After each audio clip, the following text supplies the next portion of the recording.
Tonight, on Closer Look, it's looking more and more like Prime Minister Mark Carney will be calling an election sooner rather than later. Parliament Today reporter Palak Mangat is joining us tonight from the nation's capital with the latest news. Palak, rumors started to swirl earlier today that Prime Minister Carney plans on dissolving Parliament in the days ahead and calling a general election.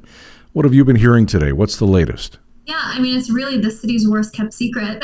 We've known for quite a while that the new prime minister does want to trigger an election.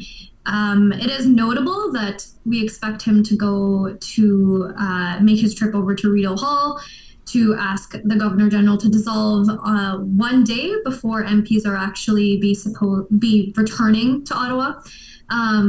So that is, a little bit down to the wire there, but like I said, widely expected. So Sunday is really the day to kind of keep your eye on.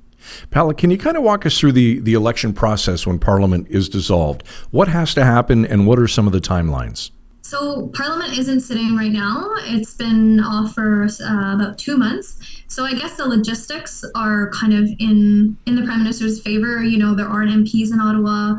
No one has to cancel tickets or anything. No MPs have to cancel tickets or anything like that. But the process really, we're not quite sure yet when exactly election day will take place. The idea is the campaign will be about 36 to 50 days. So that would take us, it wouldn't take us, but it's roughly April 28th or May 5th is when we expect election day to actually take place. Sources aren't actually confirming either of those dates right now, but those are the two dates, that we've been hearing for at least a week now.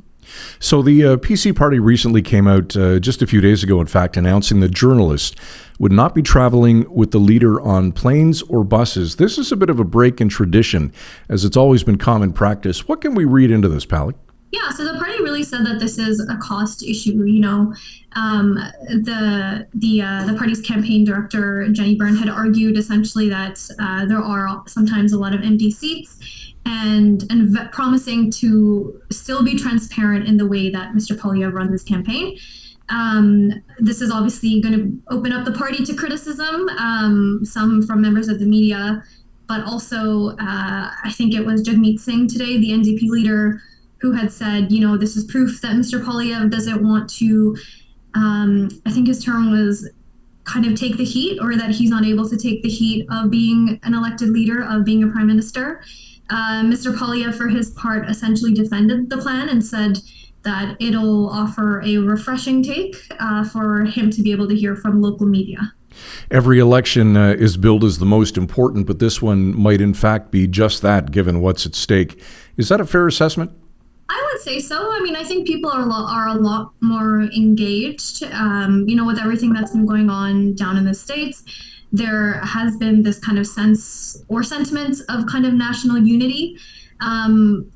Just personally, I can say that a lot of people do seem more engaged, especially more so than the last election in 2021, when, or at least after that election, we essentially got the same political chessboard.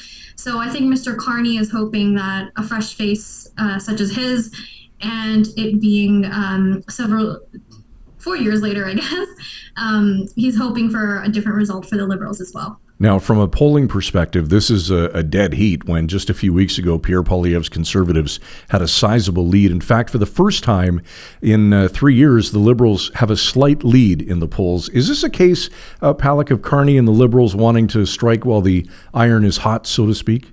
I would say so. I think it's definitely it would be politically advantageous for Carney to go sooner rather than later. Part of that is because he doesn't have a seat in the House, so there are things that come with that. If MPs did return to Ottawa as initially planned on Monday, we would have seen a lot of clips during question period of Mr. Poilievre, probably criticizing somebody who's not really physically there in the House. So it strategically and optically, it's not really a good idea for Mr. Carney to have delayed or allowed MPs to kind of come back to the House.